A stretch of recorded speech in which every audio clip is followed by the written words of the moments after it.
E aí pessoal, beleza? Hoje eu vou fazer um vídeo resposta para um vídeo que eu vi aqui no YouTube. Eu já tinha visto há muito tempo, inclusive ele é de outubro de 2011.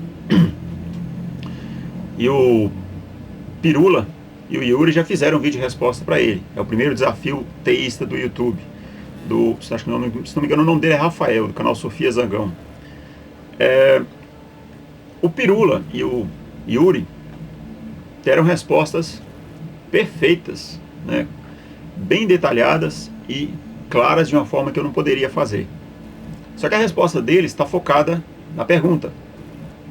Eu sei que é esquisito, mas o que eu quis dizer é o seguinte: o meu vídeo resposta vai ser focado na ideia do religioso fazendo essa pergunta para um ateu. Entendeu? Eu vou rodar aqui só um pedacinho da pergunta, mas eu vou deixar o link na descrição, o link do vídeo na descrição para quem quiser assistir ele todo. Que demonstrasse de forma racional, clara, objetiva, e sem apelar para emocionalismo, para ignorância, para, enfim, falácias, e com base no que ele acredita, né, no naturalismo, no empirismo, no evolucionismo, etc., a diferença moral entre matar, roubar e estuprar com amar, ajudar e socorrer. É só isso que eu peço.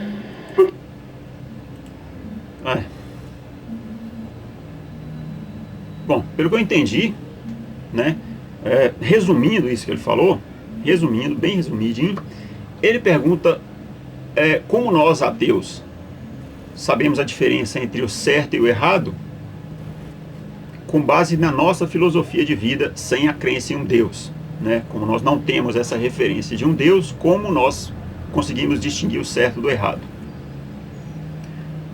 Bom, para começar, ele pede que nós ateus demonstremos de forma racional, clara e objetiva, sem apelar para emocionalismo, ignorância e falácia. Isso só pode ser brincadeira, né? Essa fala é nossa, né? Para começar, essa fala é nossa. Enfim, ele usa uma fala mansa, nessa conversinha mansa dele, para tentar passar para as pessoas uma imagem equilibrada, pacífica. Eu posso estar enganado, isso pode ser dele mesmo, ou ele pode estar sendo dissimulado, não sei, eu posso estar enganado.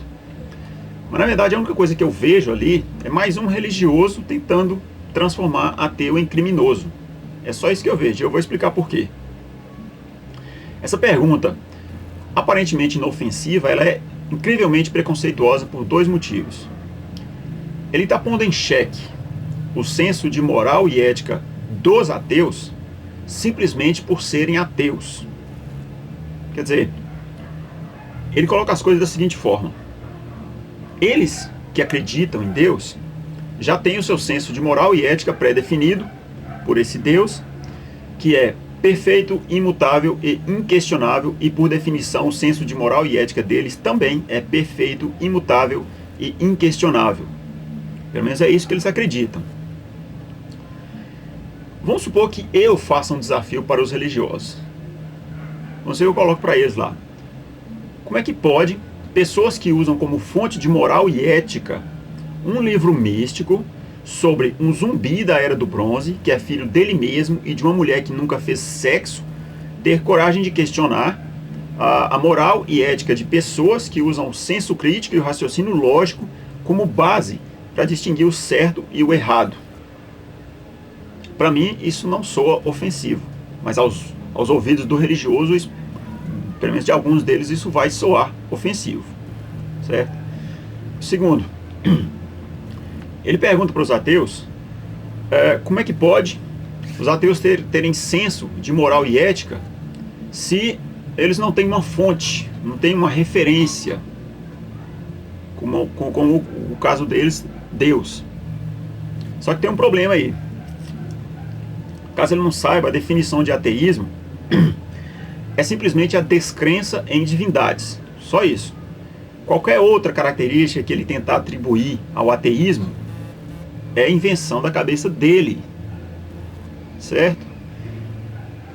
É como se ele estivesse forçando uma característica que não faz parte da definição de ateísmo.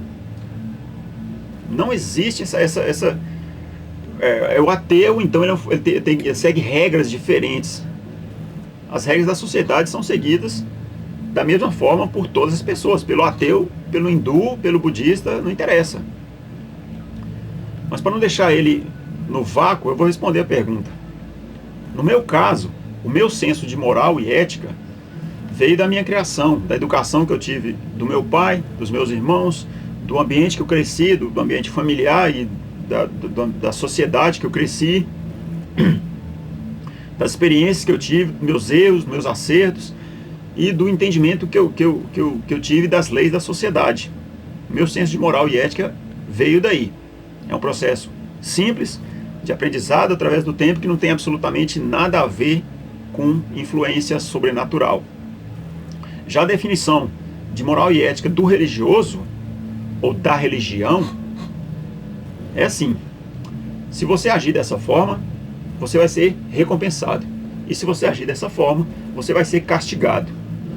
Resumindo, é isso, entendeu?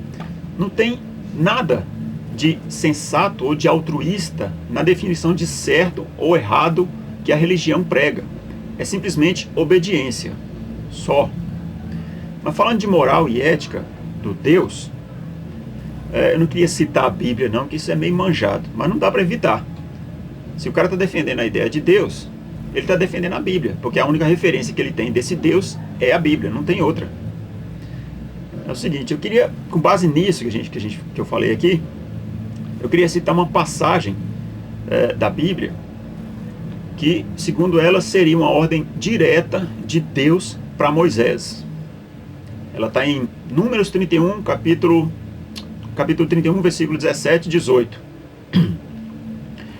Agora, pois, matai todos os meninos entre as crianças e todas as mulheres que conheceram o homem deitando-se com ele.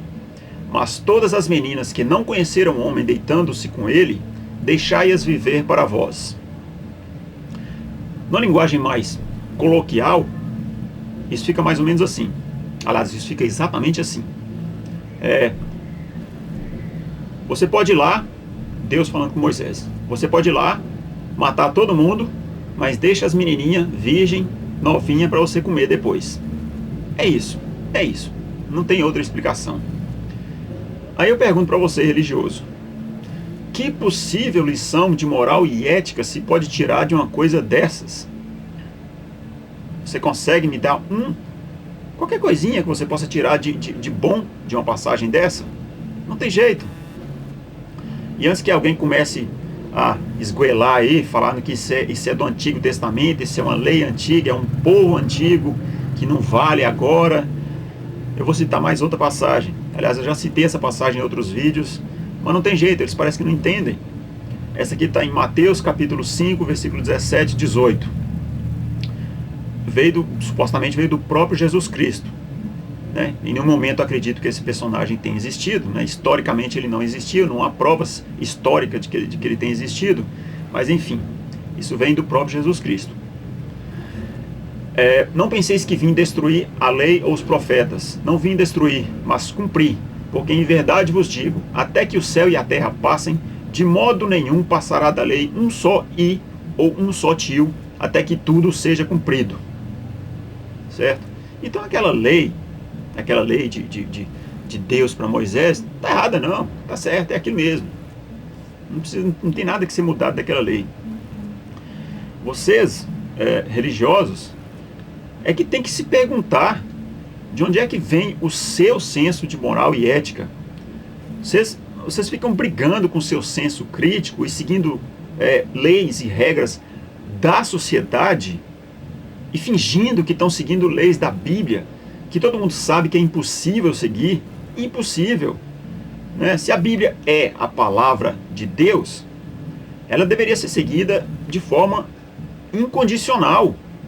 Ela é o manual de instruções de Deus para os homens. Ele está mandando obedecer e calar a boca. Beleza, gente? Era só isso que eu tinha para falar. Para aqueles que gostam de pensar, vida longa e próspera.